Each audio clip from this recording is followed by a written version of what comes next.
So today I want to talk about prints. I've been talking about prints to a number of different artists because I actually happen to buy prints off of artists depending on, how expensive they are. I can't spend a lot of money. So I will go as high as like $25, maybe $30.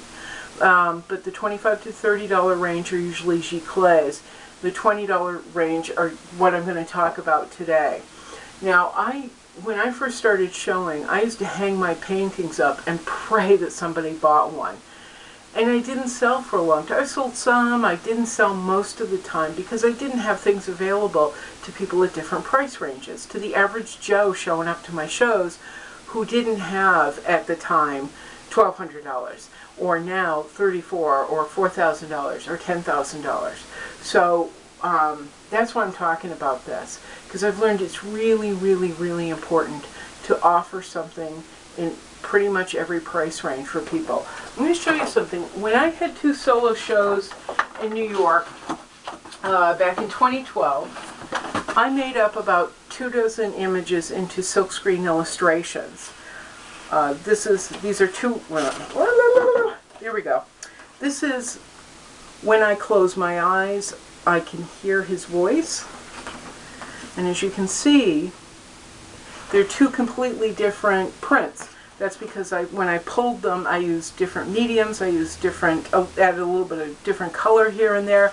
So each one of the images from when I close my eyes is completely different.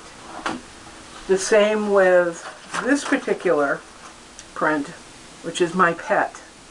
I had added silver dust to the background of each one, mixed it into the paint, added mediums, so each one of these is a little bit different. And here she is. This is I Am, which you may have seen in other videos because I'm repainting her. I'm doing a 3rd painting of I Am. But this is a copy of, or a silkscreen of I Am, and each one of her is different, as with all the other prints. Now those ran from like $50 to about $125. The $125 were several different images in one, and they were much more complicated to make. But so it was like $45, $50 on up. These, however, we've been selling in the $20 range, so that they're really affordable. People who can go to the shows, and people usually have a $20 bill or something. They're ready to spend or to do, a thing. They're a thing. So anyway, I have them printed on heavy stock paper, or fairly heavy stock paper, 11 by 17, which is standard for the printer. And I work with a neighborhood printer as opposed to somebody online, because I want to make sure that my colors are correct. This takes a lot of patience. This takes a lot of patience, because I'm running between my computer and working through Photoshop, bringing the disk over or the flash drive over to the printer, and then praying that the colors are calibrated correctly between my computer and his.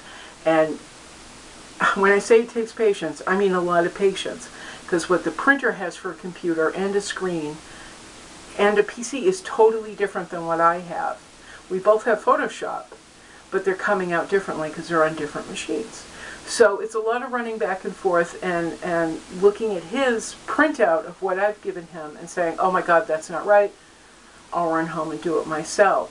And instead of saying, Mark, can you fix it? Because although he's really good at working with me, he doesn't know all my colors as intimately as I do.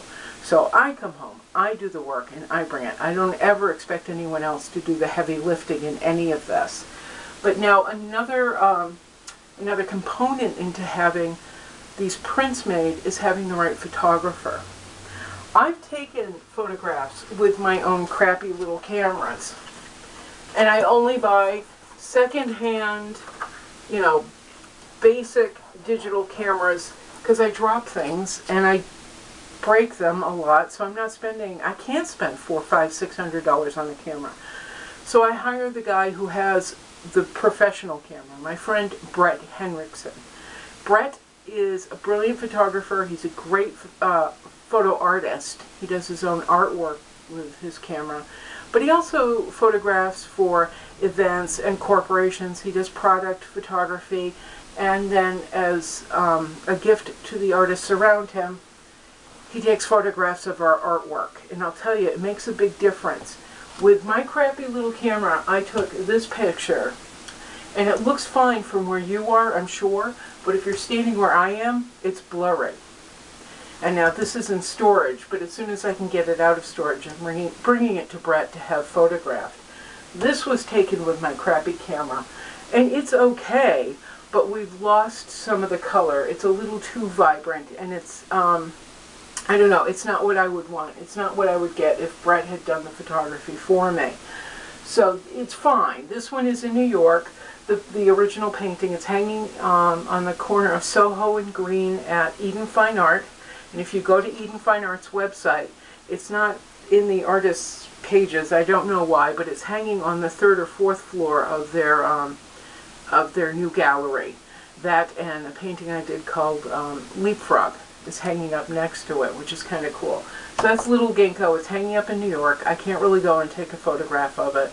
I don't have access to it right now, so this is what we're working with.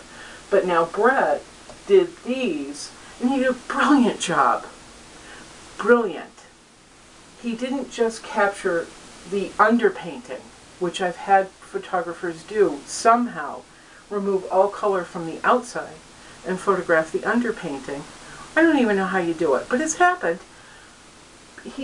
Brett is able to capture the glow that my paint gives off because of the medium I use, Neil McGilp. It has a glow. It's light in, bounces out, color glows. So he's been able to catch the glow. He's been able to catch details that other photographers have not. I'm really lucky to have him. So if you're looking for a photographer to do this, you can expect to spend usually around $65 per image, which happened here, you know, which has happened here, here, here, here. Or you can get a shitty image, like here, with your crappy camera, and kind of half-ass it. Half-assed it? Yeah. So this was actually done by a man in Fall River. This was not Brett. And I used a printer who was willing to work with me, but as you can see, the printer wasn't that good. But it's all I could do at the time. It was the only guy I had access to. So we did it. People liked them. They bought the prints, but we've lost a lot of color. We lost a lot of color. Especially, you can see it in comparison to these. So, anyway, we're selling them in Miami. We sold them in New York. We sold them in New Jersey. It's really something to think about, because I had one man walk into my gallery in New Jersey and say, I love her work, but I can't afford, you know, a $4,000 painting. What else do you have? And he walked out with a bunch of these instead. And I'd rather make the sale and make the connection and have that fan go home feeling like they've invested in me, they've invested in the work, and they have it. They have the image that they love. So it's something I strongly suggest to artists, whether you're a sculptor or a painter or whatever. Have your work photographed. I'm going to see an artist this week in Connecticut, and I'm praying that she's had her sculptures photographed, because I love her work. I will be deeply disappointed if I can't bring anything home with me, but we will learn to deal, because that's what we do, is just deal. And there we are, lecture of the day. Prints, prints, prints, prints, prints. Make your work accessible to everyone. Okay? Now I gotta go walk Bugsy. He's holding his pee-pee. Ciao.